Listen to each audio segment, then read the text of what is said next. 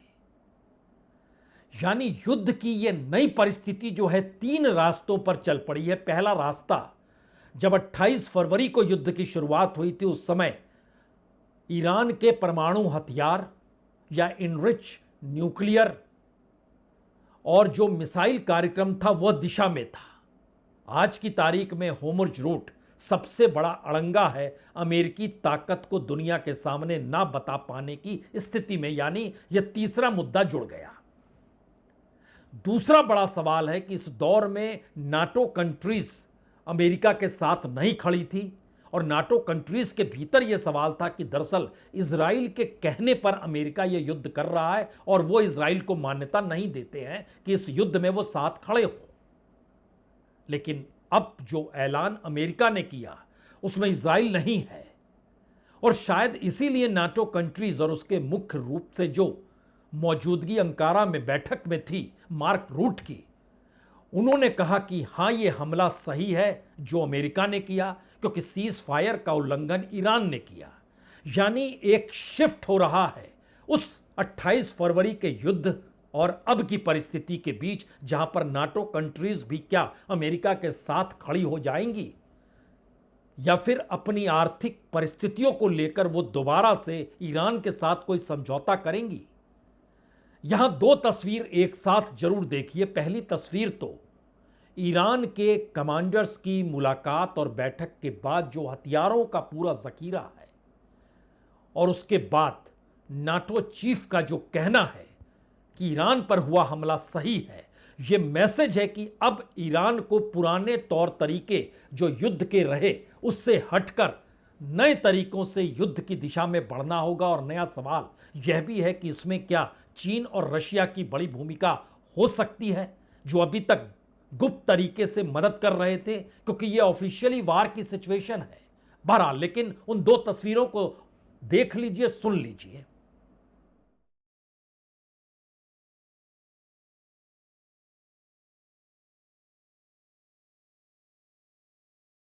I think it was absolutely necessary because when you have a ceasefire and Iran is basically violating the ceasefire, we've seen what happened yesterday with ships being attacked, I think it is totally crucial that the US forcefully reacts.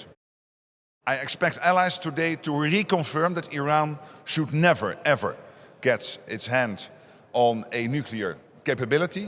And secondly, that the principle of the freedom of navigation, so the Strait of Hormuz, completely opening up again is a sine qua non, is crucial for all 32.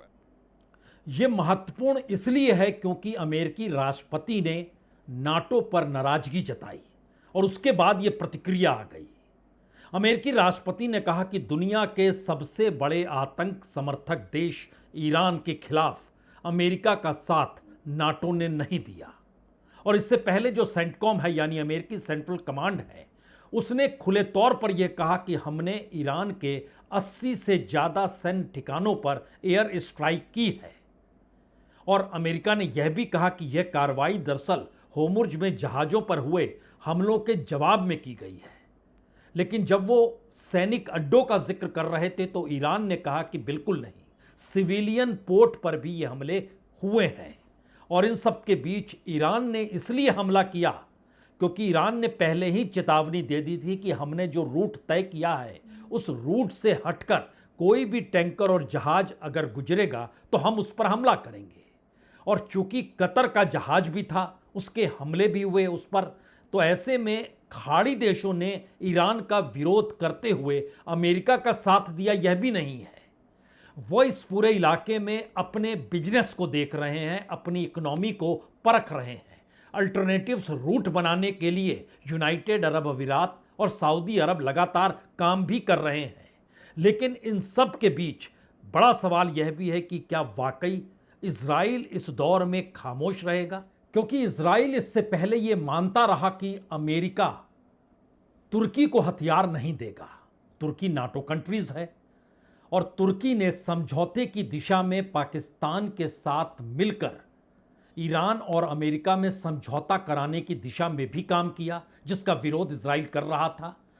लेकिन आज जब America ने वो प्रतिबंध हटा दिए जो 6 बरस पहले तुर्की पर लगाए गए थे, और उस प्रतिबंध के लगने के बाद ही जो F-35 फाइटर जेट है उसका सौदा रद्द हो गया था, लेकिन अब जब अमेरिका ने वो प्रतिबंध हटा दिए तो उसके बाद इजराइल के प्रधानमंत्री बेंजामिन नेतान्याहू खुले तौर पर अमेरिका और तुर्की के इस समझौते का विरोध भी करने लगे। उन्होंने एक इंटरव्यू में खुलकर कह दिया कि वो अमेरिका का आदर्श सहयोगी नहीं है, यानी तुर्की आदर्श सहयोगी हो ही नहीं सकता है। वह मेरे देश, दुनिया के एकमात्र यहूदी राष्ट्र को नष्ट करने की धमकी देता है। और यह भी कहा कि इजराइल मानवता पर ऐसा बोझ बन गया जिसे अब और नहीं उठाया जा सकता। इस बात का जिक्र तुर्की के विदेश मंत्री हाकान फिदान ने एक इंटरव्यू में कहा था। यानी नया सवाल यह है कि ईरान अमेरिका से लड़ रहा है, अमेरिका के करीब नाटो कंट्रीज जाते हुए दिखाई दे रहे हैं, लेकिन इजराइल क्या अमेरिका से दूर हो रहा है या स्ट्रेटजिकली वेस्ट एशिया में इजराइल की मौजूदगी अमेरिका अब इस तर्ज पर स्थापित करना चाहता है जिससे पूरे मिडिल ईस्ट के देशों या फिर वह तमाम देश जो इजराइल को पसंद नहीं करते हैं लेकिन वो अमेरिका के साथ खड़े हैं। तो क्या ये डिप्लोमेसी के नए तरीके हैं? ये इसलिए महत्वपूर्ण है क्योंकि कल तक जब सीज फायर लागू था उस दौर में अमेरिकी राष्ट्रपति जो कह रहे थे वो एक झटके में आज बदल गया। उन्होंने ईरान के लोगों को बीमार कह दिया। They're liars, they're cheats, they're sick people, they've hurt their people, they killed 54,000 people as of now that were protesting. You know, when people say, how come they haven't taken over? They can't take over because they're dead. They killed them. Nobody's going to take over. They have no guns and the other side has machine guns. And they're killing them. The press doesn't report it. But they're bad people. अमेरिकी राष्ट्रपति के निशाने पर अब Iran है।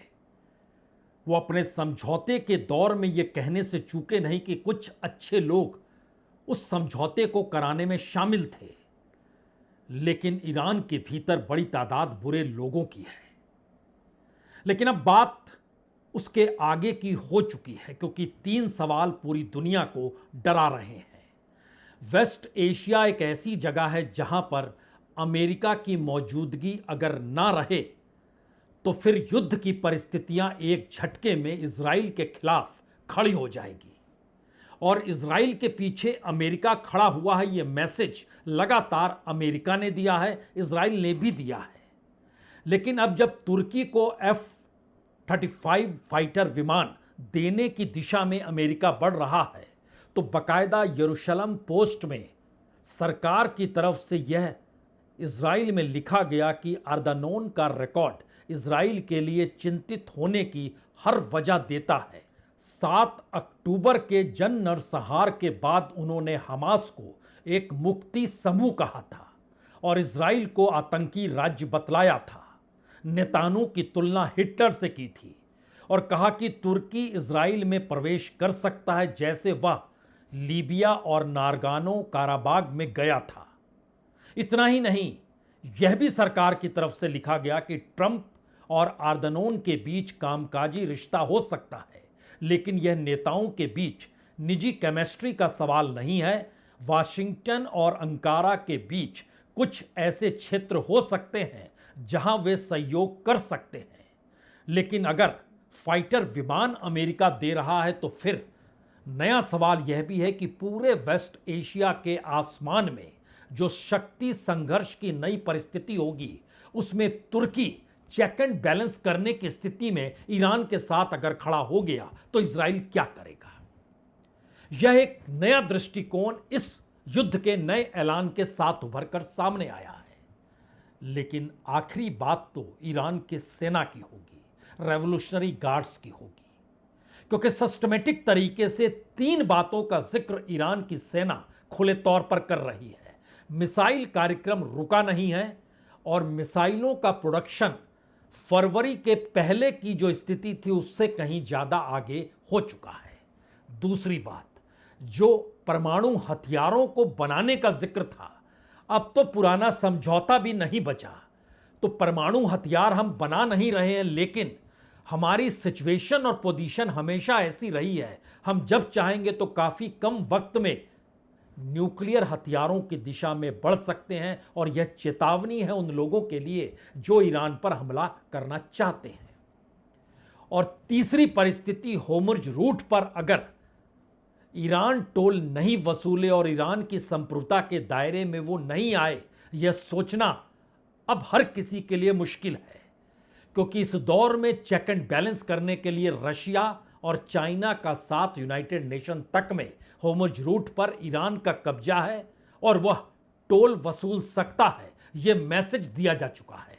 यानी युद्ध की परिस्थितियों में खुले तौर पर रूस और चीन का साथ ईरान को मिलेगा, यह मैसेज वो कन्वे कर रहे हैं।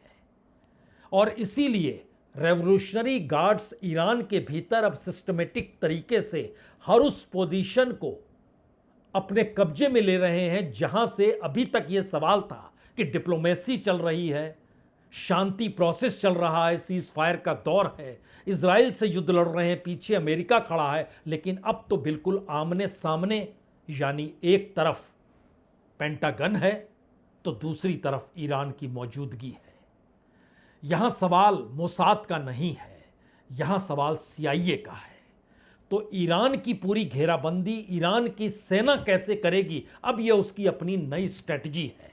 और दुनिया के सामने जो दो सवाल डरा रहे हैं, उसमें बड़ा सवाल अगर फिर से एनर्जी क्राइसिस का है तो उसका रास्ता कौन कैसे किस रूप में निकालेगा, यह स्थिति नाजुक हो गई है।